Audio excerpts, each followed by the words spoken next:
much. What a difference in the second half for number 2 Oklahoma. Welcome into our college football studios. Where did you come from? Don't. Here in Los Angeles alongside these Hall of Famers, Kellen Winslow and Billy Ray Smith. A special thank you to Patrick O'Neill. I'm Mike Goldberg. Let's talk about this football game, boys. Let's get it warmed up because we've got a great doubleheader here on FSN today. Don't forget, a little bit later, number 1 USC. Oh, yeah. A tale of two halves, Mr. Hall of Famer number 1. Indeed. It's nice to meet you. It's a pleasure to meet you. My name is Mike. Sagittarius. Ouch. Two halves of football. Kansas looked great in the first half, kept Oklahoma in check.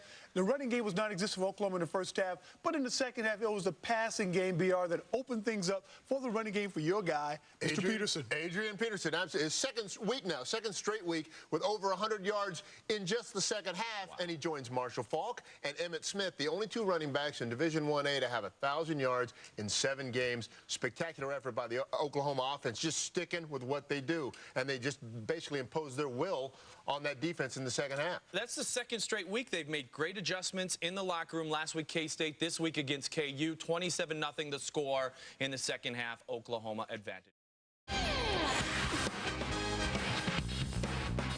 It's a busy college football Saturday and a Big 12 Saturday right here on FSN. And welcome to the Big 12 post-game report after Oklahoma's convincing 41-10 win over the Kansas Jayhawks. We'll be here for the next 30 minutes, and then Nissan Southwest Football Saturday to follow. As always, I'm Bill Jones, joined by our cohorts here. We got Greg Hill, we got John Berger, we got Brian Jones. What do you think of the Sooners this afternoon? Start with you, Brian. Well, that was Sooners. That's what we've seen all season long. Actually, the last couple of weeks kind of mirrored this ball game where you stop Adrian Peterson early in the football game. He gets going and gets his 100 yards. Oklahoma gets the victory. Yeah, I think the other thing to look at with Oklahoma is these guys have had, a complete game for the first time, both on offense and defense and special teams. And I think these guys are really looking for that game to put it all together prior to going to College Station and facing your Aggies. Well, it's like Oklahoma to me is like a big 310-pounder. They just lean on you and lean on you, and you get tired of holding all of that weight up, and finally you pop, and they win.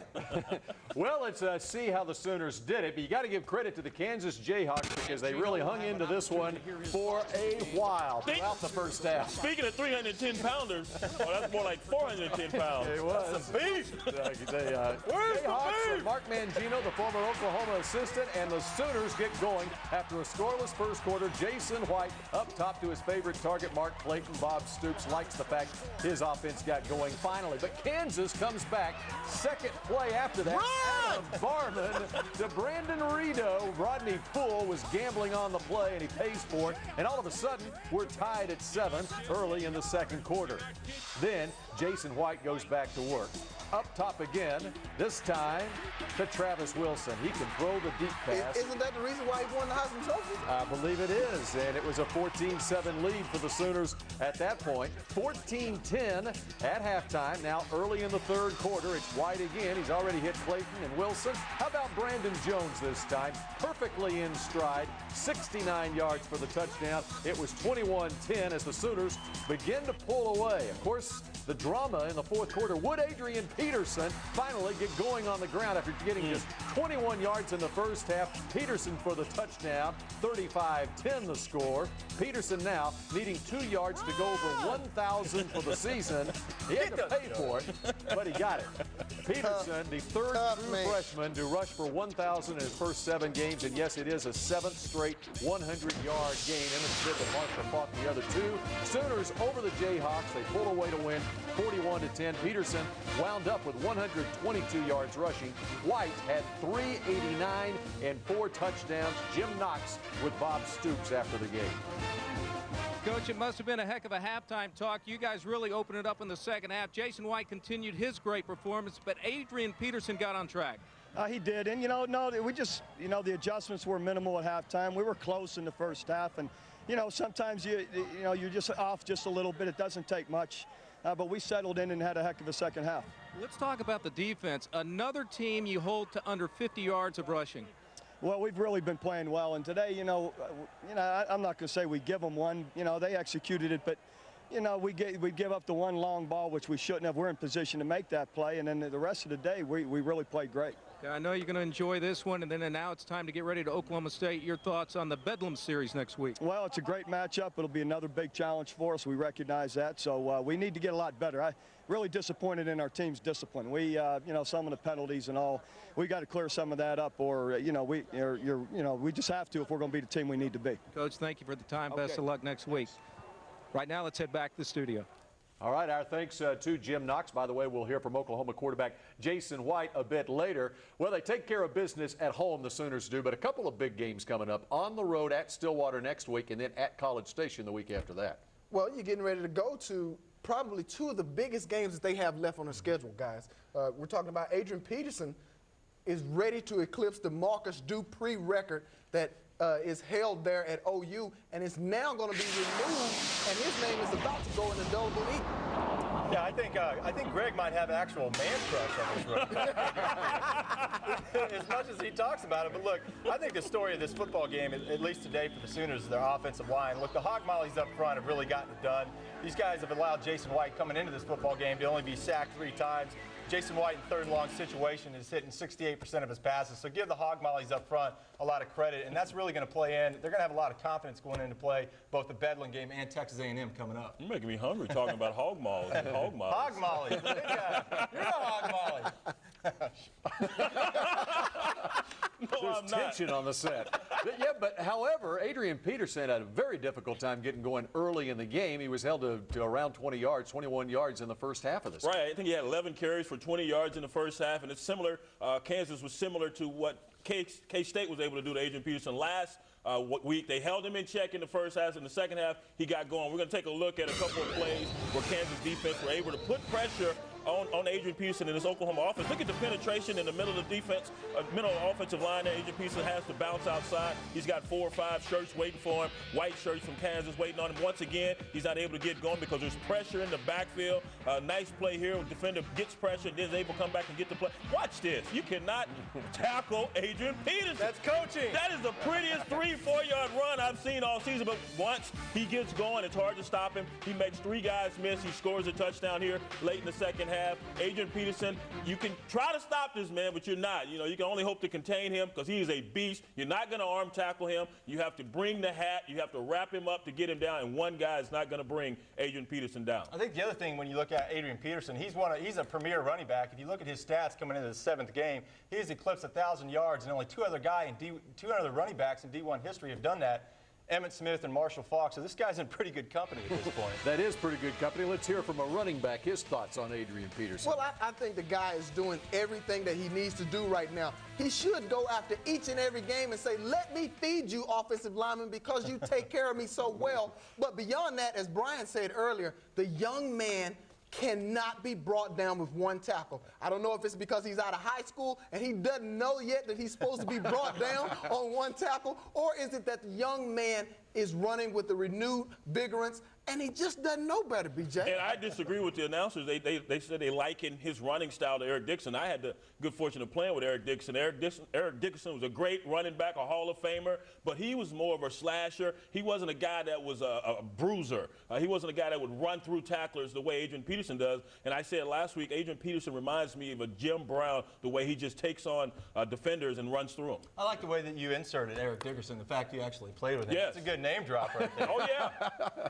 Got to hang out with the Hall of Famers. Yeah, exactly. When you look at Adrian Peterson, look, I think the key to the OU offense up to this point is we haven't seen a team that's been able to line up and stop both Adrian Peterson and the passing game, and we saw that. Kansas chose to put 8 or 9 guys up in the box, and Jason White does what he always does, and I know a lot of people aren't considering him a front runner for the Heisman, but this guy's a veteran guy, veteran leadership, drops back, picked him apart all day long, so I think this is really going to play in well for them going into that Bedlam game, having both offensive components clicking so well. And that's the big thing about this Sooner team. They were able to put 8, 9 in the box to stop Adrian Peterson, but Jason White with his deep passes is just unbelievable. Give it to the great office assistant. He distributes the ball here, distributes the ball there, distributes the ball here. The man knows how to execute his office. His office, his team, he is a leader. Okay, I'm not. Office assistant, he's a great one now. Hopefully this doesn't go into Oklahoma today, right? It's a good compliment, good compliment. Well, Kansas did a job defensively, and they also did a job on special teams. In fact, I thought maybe the MVP for Kansas today was the punter.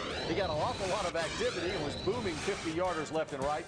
But the Sooners had some errors in special teams. And this actually allowed Kansas to stay in this ball game early in the first half. You see the punt, the drop snap right here by Blake Ferguson. He's going to get it off, but it's blocked again. And Mr. Peoples here, you cannot, excuse me, that's Brodney Poole. You cannot advance this ball. But Kansas did a great job of putting pressure on the Oklahoma special teams early in the ball game. You get a blocked field goal, you get a blocked punt. That helped them stay in that ball game early, but it wasn't enough. And we heard Bob Stoops say in his interview after the game that he did not like those penalties. So believe me, this week, somebody's going to get their head chewed off in the meeting about what happened in the special teams area of the game. And they're going to need special teams to play well next week, especially in Stillwater, and the week after that in College Station. I can't think for Oklahoma two more difficult places for them to play than those two places. Well, it's going to be a difficult ball game playing that Bedlam series, playing in Stillwater against Oklahoma State. Everyone knows that's a big rivalry, but Oklahoma State is still a one-dimensional football team, and you can't be one-dimensional and beat a football team like Oklahoma. That's not going to bode well for Oklahoma State. Yeah, and BJ brought up a good point. When you look at the Sooners going in to play Texas A&M, let's look back historically of what teams gave the Sooner defense problems. And the name L. Roberson comes to mind. So these guys are going to have to play a complete game, including special teams, and they're not going to allow. They can't allow Reggie McNeil to line up and rack up 386 yards of total offense, similar to what happened last week. And that's a guy who's hurt them in the past, oh, too, yes, a couple of years ago in College Station. More of the Big 12 post-game report when we come back. In fact, we'll hear from the Oklahoma quarterback when we come back. The office assistant. Well, the administrator.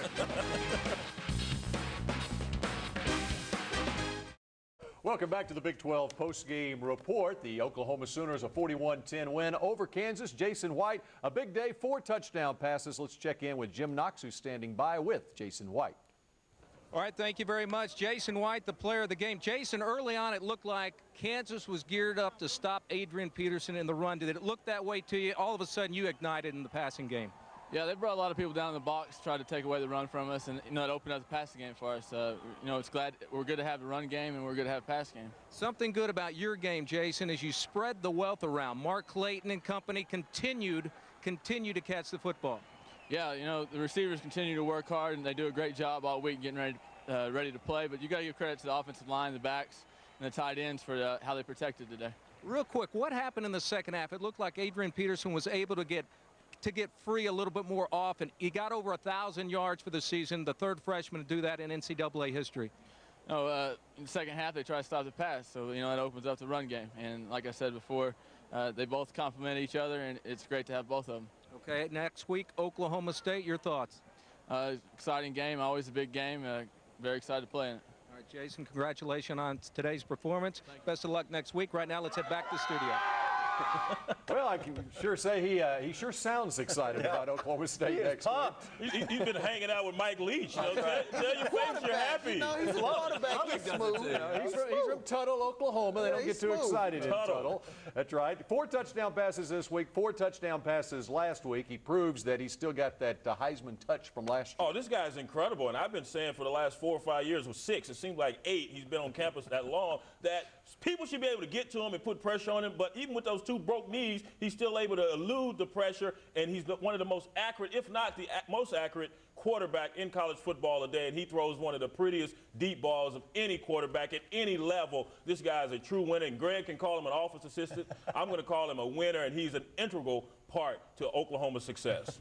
Man, that was a big word. Yeah. You want me to spell it for you? Now, they don't teach you that at A&M. No, I'll spell it to you. In fact, Like you went to class anyway.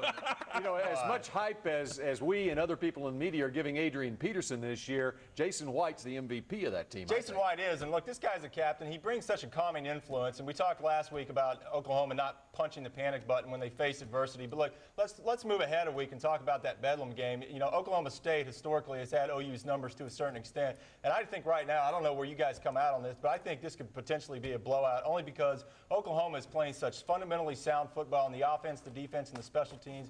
Adrian Peterson brings a whole new element that Oklahoma State is going to have to deal with. And when you look at Oklahoma State's success over Oklahoma, let's not forget that they lost Josh Fields, Tatum Bell, and Rashawn Woods. So I don't know how these guys are going to line up and play with Oklahoma, especially when they put such a fundamentally sound game together this week. And don't forget they lost to OU last year 52-9 in Norman.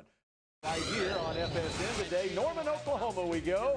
There's a couple of friends doing battle on Owen Field, Bob Stoops and Mark Mangino. What you have for breakfast? Where's the beef? The former Oklahoma offensive coordinator. And early on, actually early second quarter after a scoreless first quarter, Jason White to Mark Clayton, his 60th career touchdown pass. Sooners led 7-0. 2 plays later, though, Kansas and Adam Barman after a Rodney Poole gambles and misses to Brandon Rideau. 78 yards untouched. We're tied at 7. And then Jason White goes back to work. Up top again to Travis Wilson this time. Can he throw the deep ball or what? Right at the goal line, in for the score, 41 yards. Sooners lead it 14-7. They are ahead to stay. However, Kansas putting up a valiant effort. It was 14-10 at the half. Third quarter now, White.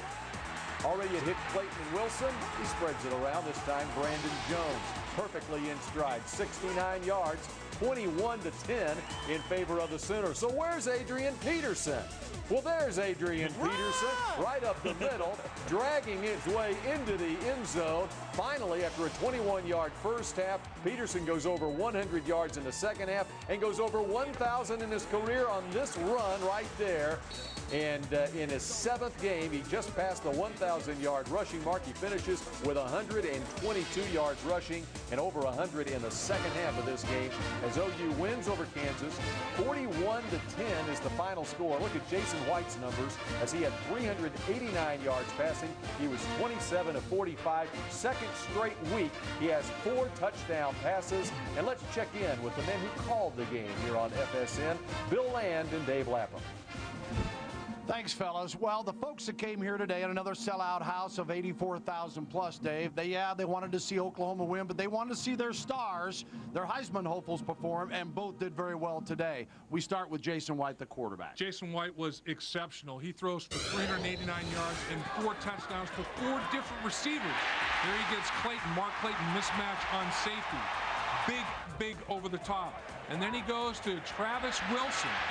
A majestic trajectory to that ball, another deep ball over the top. And now he goes down the football field to Brandon Jones. Decent coverage, better throw.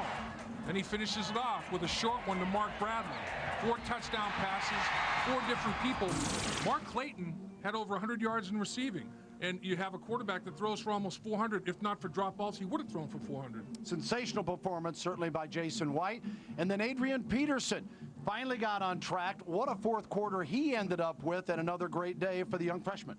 Absolutely, Bill. 114 yards in the fourth quarter. Here's a true freshman that is wearing people out for the big yards in the fourth quarter.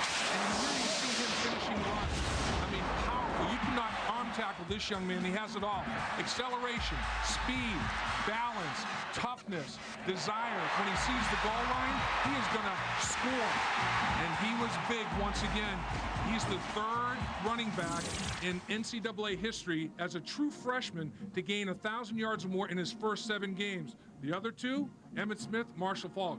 That's high cotton. Pretty good company to be in. For Dave Lapham, I'm Bill Land. Let's send it back to you in the studio.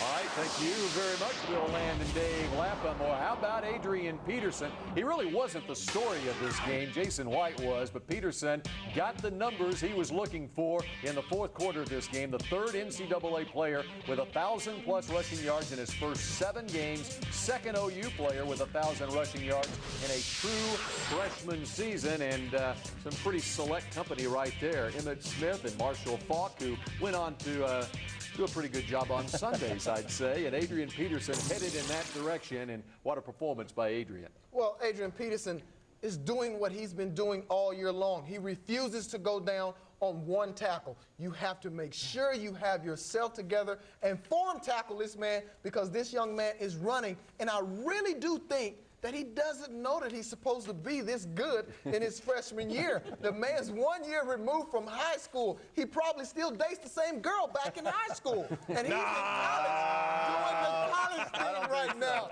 He's the big boy on campus right now. Well, let's hope he stays clueless and he doesn't know that he's supposed to be. Not with those beautiful co-eds on the Sooner campus. Let's keep it clean. This is a family program, okay?